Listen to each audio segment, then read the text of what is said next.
Manipuri Wari Uchida Hanjinba miyamda kutol tamjari. Angang sa masidi wari anawwa malige ko munna taro ko. Thaina mamangagi matamda umang amada lainingba muni ahal ama lairami. Munido mathanda kangpoksang amada lay umangda phangba mana masing charaga hingi. Ayuk nganna hauduna lam tu losilli. Aduga hakchang sajal nutigi tawi masada naba mata laite. Nungti numit khudingi munido lainingi mamit usinduna. Angang sa nongmadi asumna thu tamkre muniduna laikan ninglikanda mamit usillaga. Muni mamangda uchi amana kochen Cheledo hnkat handa mning mamang. Adudagidi asikpado thugaire makholduna lainingba wakhal tana phamba ydre. Munido upaya mata laitre ngangsa Dhayan tawba ydre Loina kaire. Munina haugatladuna wakhal tawre aduga makutta Pairiba khujai masadudagi esing heiraga. Makutta choli mantra khara aduga ising saithore uchi tamna. Adudagidi angang sa usido nupi masa masak pajabi ama oledo. Numitudagi hauraga nupi machado masa nupi sakna yokhare. Mathanta laibagi awaba kokhredo nupi machaduna mateng pangi thabak pumba. Harauban nungaibana pik thale munido masanupigi matau ujabda. Matamgi khongsatti lepa laiba natedo nongma nongma haukibana nupi machado. Chauba sare phare laisabi phare masak matauda awatpa laitabi oire. Angang sa munina nongmadi asumna khalami. Aigi chanupise mapung phare thajayon jaba yare. Aduna magi matik chaba bor ama Thibirage haina khledo. Macha nupi bu yenglaga munina haire bema ngasi ipa nangonda wa haige. Nang mapung phare do nang na pamjaba bor ama khlo nanggidamak ipana pigani. Macha nupi su yarami munigi wado nongbok maikay olaga munina mantra. So laga lirung tel ama kapi aduga numit kilay kaure. Numit kauba laido mi masak oina lae masek mangana pumlang langi mit tae. Macha nupida masi pambra ibema haina hanglae munina.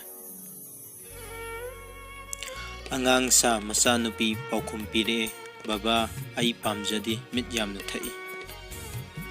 Maga laiminaba nungairoi haire tudagi munina numit kilay nang chatlo aduga nangondagi hena ngambasi kanano hairamu haire munina numitna paukumpire.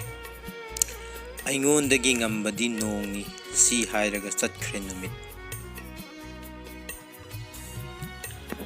Nongi lai amuk kaure si pambra musillaga mamlaga lai nongi lai.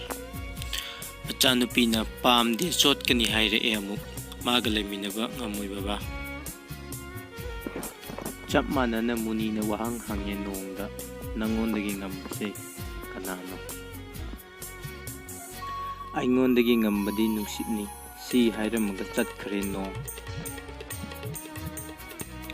Angang sa wari nungaiba natro Macha tau ko nungsit kilay amuk kaure.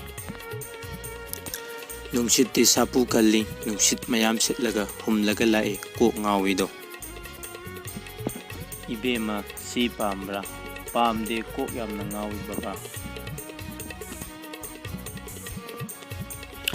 Macha nupi haire adudagidi wahang amuk hange munina nuksita.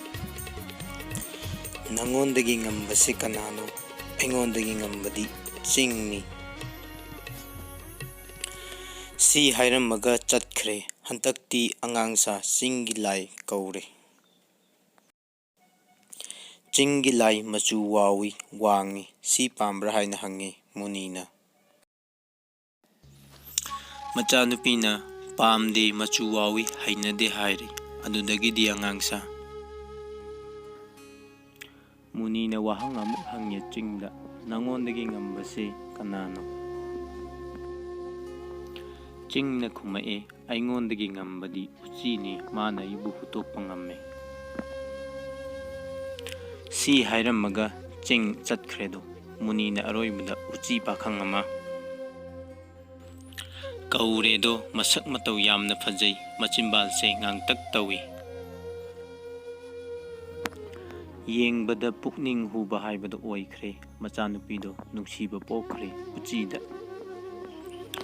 ꯃꯨꯅꯤꯅ ꯏꯕꯦꯝꯃ ꯁꯤ ꯄꯥꯝꯕ꯭ꯔꯥ ꯍꯥꯏꯅ ꯍꯪꯂꯛꯑꯦ꯫ ꯄꯥꯝꯃꯦ ꯍꯥꯏꯔꯦ꯫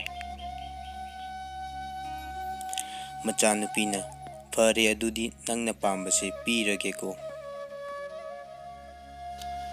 ꯅꯪꯁꯦ ꯏꯄꯥꯅ ꯎꯆꯤꯗꯒꯤ ꯑꯣꯜꯍꯟꯈꯤꯕꯅꯤ, ꯑꯗꯨꯅ ꯉꯁꯤꯗꯒꯤꯗꯤ ꯎꯆꯤꯗ ꯑꯃꯨꯛ ꯍꯟꯖꯤꯟꯖꯔꯣꯀꯣ ꯍꯥꯏꯔꯒ ꯏꯁꯤꯡꯗꯣ ꯆꯥꯏꯔꯛꯑꯦ ꯑꯃꯨꯛ꯫ ꯎꯆꯤ ꯑꯣꯟꯈ꯭ꯔꯦ ꯃꯆꯥꯅꯨꯄꯤꯗꯣ ꯑꯃꯨꯛ꯫